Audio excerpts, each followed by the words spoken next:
Well, good morning, everyone. Morning.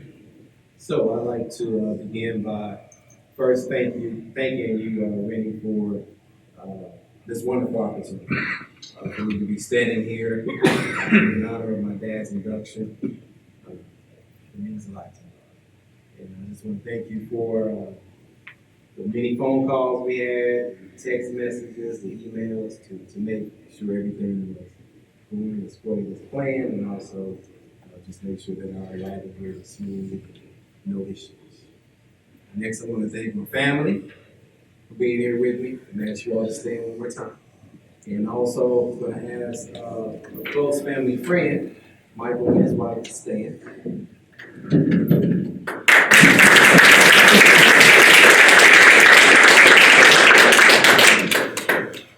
All right. So, oh, okay. So one thing that stood out most for me as far as the New York State Baseball Hall of Fame was the requirements for the inductees.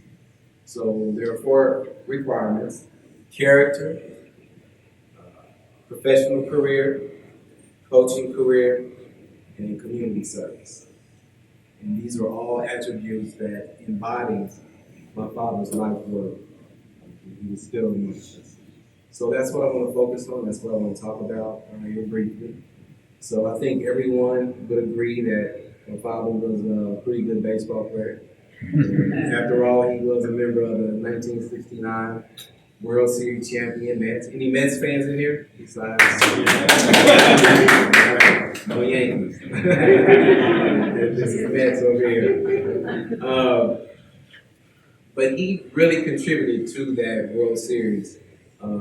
The game that really highlighted his contribution to the game or to the series was Game 2 of the World Series. It was the ninth inning. The score was tied 1-1, and my dad was up to bat. He singled, and then later he scored the winning run, which was the only run scored in that inning. The Mets then won Game 2, and then they eventually won games 3, 4, and 5, taking the series 4 games to 1. And there we have the story of the Miracle Mets.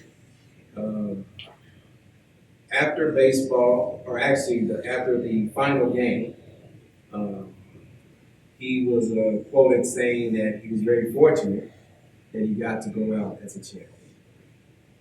So after he retired from baseball, he had several other business ventures, but then he later reunited with the Mets organization as the Midwest scouting supervisor, and then also he coached the rookie league teams. Someone once asked me, how does it feel to be the son of a famous baseball player? And I simply stated that I've only known him as a provider, protector, disciplinarian, and a man who really loved his sons and loved his family, who just happens to be a great baseball player. But that really speaks to, his character. The story that stands out for me, me and my brother, when we were younger, my dad would take us bowling and shooting pool. And after maybe like the third time of us going, I got really upset with him because he was a pretty good bowler. And he would just rub it in my face that, he beat me. And I remember being very upset and frustrated and probably crying. And he looked over to me when we were in the car and he said, "What's wrong?" I told him I was upset because I want to win. I want to beat you. And he said, "Well, that's probably not going to happen." But what I will tell you to do is, I challenge you to play your very best. And if you play your very best, you'll always be victorious. Do your very best. Well, it didn't resonate with me at the time. And I was like, I don't want to hear that. I want to hear next time you're going to let me win. That's what I want to hear. But my dad passed 6 years ago, and I was with him during his transition. And one of the things that he wanted me to know is that I'm ready to go. I did my best. And I thought about that, and I said, wow, he said that to me when I was a little boy. And all through life, he did his best. And he was ready to go. And him professing that made it okay for me to let him go. Because his body of work on this side was good. I just want to touch on real quickly, my brother had a physical disability. And he attended a school for kids with special needs. Um, my dad, for maybe 2 or 3 years, he would dress up as Santa Claus. And he would be Santa Claus for their party. And that's why I believe Santa Claus was Santa Claus, because he was my dad. But just that effort for him to do that year after year after year, again, just speaks to his spirit. So in closing, because I know if my dad was here, he would not let this opportunity go by without reciting one of his poems. The poem that I chose to recite today is so fitting for the occasion. It's titled An Athlete's Prayer. My understanding is that he wrote this poem in his early years of playing baseball when the season wasn't going so great for the team. And he needed some inspiration and also wanted to inspire his fellow teammates.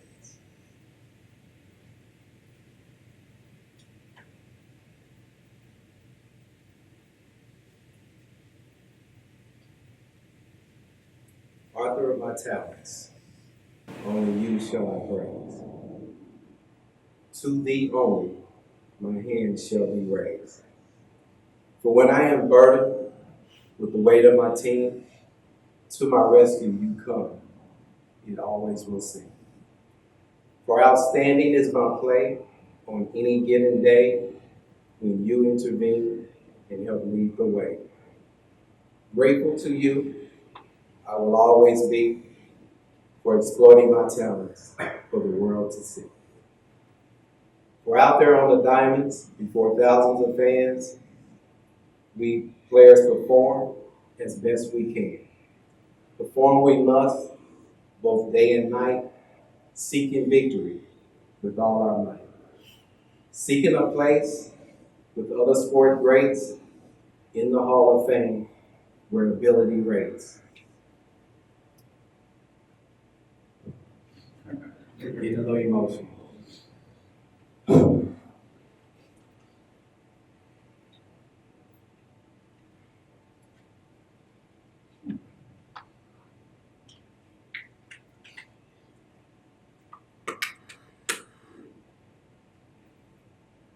Okay. For deep in my heart, I yearn for a place at the top. And with you leading the way, competition could not stop. The glory of fame, which someday I will receive, when I too pass on in a proud record lead. So guide me, dear author, for competition is king, and I too may fall like others I've seen. For many are the performers, but few reach the top. And with you leading the way, I will not stop. Thank you.